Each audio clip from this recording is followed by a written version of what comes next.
नमस्कार बंधुरा आजकेर मिनी ब्लगे आपनादेर सबाइके वेलकाम। और आजकेर ब्लगटा होच्छे सानडे स्पेशल। तो सानडे स्पेशल सारा दिन आमि कि करलाम आर कि मेनू हलो सेटा देखार जोन्नो आपनारा सबाई এই ভিডিওটা পুরোটা দেখবেন। আর ভিডিও ভালো লাগলে আমার পেজটাকে ফলো করবেন আর লাইক আর কমেন্ট করতে ভুলবেন না। তো সানডে মানে হচ্ছে সবার ছুটি। তো অন্য দিন তো সবার জন্য টিফিন বানানো হয়, কিন্তু সানডের দিনে সবার থেকে প্রথমে যে কাজটা হচ্ছে সেটা হচ্ছে জলখাবার বানানো। তো এই যে আমি এদিকে জলখাবার বানানোর জন্য আলুর চপ রেডি করে নিয়েছি। আর এবার এগুলোকে আমি ভেজে তুলে নেব। তো চপগুলো আমার রেডি হয়ে গেছে। এবার সবাইকে খেতে দিয়ে আমি একটু ফ্রিজে যে জিনিসগুলো ছিল, মানে যে সবজিগুলো আনানো ছিল সেগুলোকে আমি ভালো করে একটু গুছিয়ে রেখে নিলাম, কারণ এইগুলোকে গুছিয়ে ভালো করে না রাখলে সময় ঠিক করে পাওয়া যায় না। আর এগুলোকে ভালো করে আমি সেদিন অনেকগুলো সবজি নিয়ে এসেছিলো, তাই আমি ফ্রিজে সবগুলোকে একটা একটা করে রেখে দিলাম। আর এদিকে আলু পেঁয়াজগুলোকেও আমি ঠিক করে রেখে নেব, কারণ সময় পাওয়া যায় না। এক কাছে সব রেখে দিলে কোথায় আলু কোথায় পেঁয়াজ কিছুই খুঁজে পাওয়া যায় না। আর এদিকে আমি তরকারি বসিয়ে দিয়েছি। আর এটা সব মিক্স করে ডাটা বড়ি টড়ি দিয়ে একটা তরকারি হচ্ছে। আর এদিকে আমি শাকটাকেও বসিয়ে দিয়েছি। আর বেটু ওইদিকে ঘুমোচ্ছে, তো আমি ভাবলাম যে ওর ডালিয়াটাও রেডি করে নিই। তো ওর সকালবেলা আমি ডালিয়া দিই, তো সবজি টবজি দিয়ে ওকে ডালিয়াটা দিই আমি। যা যে সবজি থাকে সিজনেবল সবজি সেগুলো আমি সবই দিই ওকে। তো এবার ভালো করে এগুলোকে আমি ধুয়ে পরিষ্কার করে নেব। আর বিট আর গাজরটা ওর রেগুলার থাকে, কারণ ওটা আমি দিই ওকে প্রত্যেক দিনই দিই। তো এখানে দিয়ে দিয়েছি।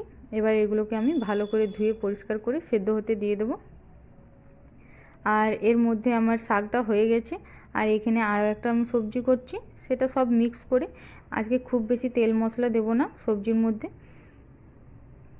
আর এদিকে আমি 5 ফোড়ন দিয়ে দিয়েছি। আর সবজিটাকে এবারে আমি ভালো করে কষিয়ে নেব।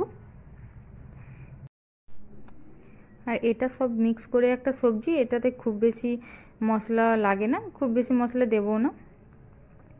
আর এটাকে ভালো করে কষিয়ে নেব। তারপর এটাকে আমি 2টো সিটি দিয়ে দেবো, যে এটা জলদি রান্না হবে। আর এদিকে আমি কড়াইয়ে তেল বসিয়ে দিয়েছি। আর গোটা গরম মশলা দিয়ে পেঁয়াজগুলোকে আমি ভালো করে ভেজে নেব।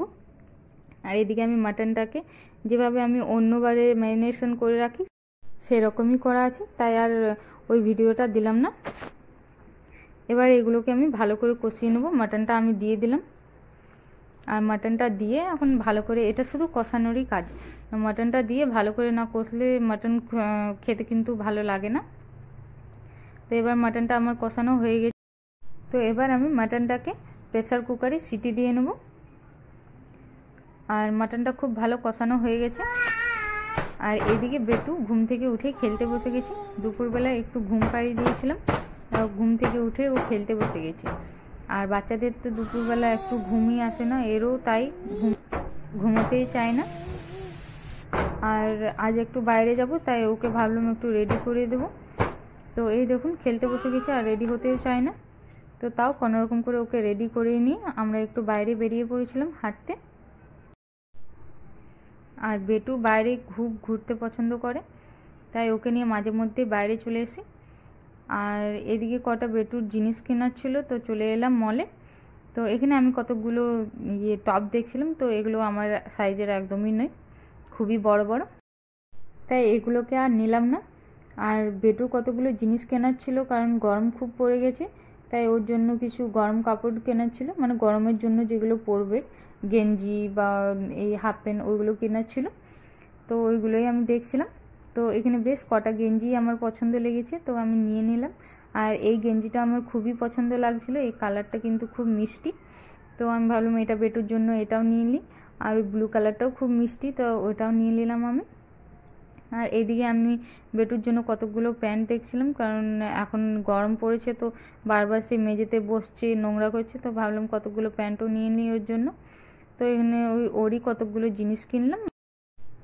আর এখানে বাচ্চাদের খুবই সুন্দর সুন্দর ড্রেস বা আরও অন্যান্য খেলনার জিনিসও ছিল। তো কোনটা নেব কোনটা ছাড়বো সেরকম হচ্ছিলো, কিন্তু যতগুলো দরকার ছিল সেগুলোই আমি নিলাম। তো আজকের ভিডিওটা এই পর্যন্তই। আর আমার ভিডিও ভালো লাগলে আমার পেজটাকে ফলো করবেন আর লাইক কমেন্ট করতে ভুলবেন না। Thank you for watching.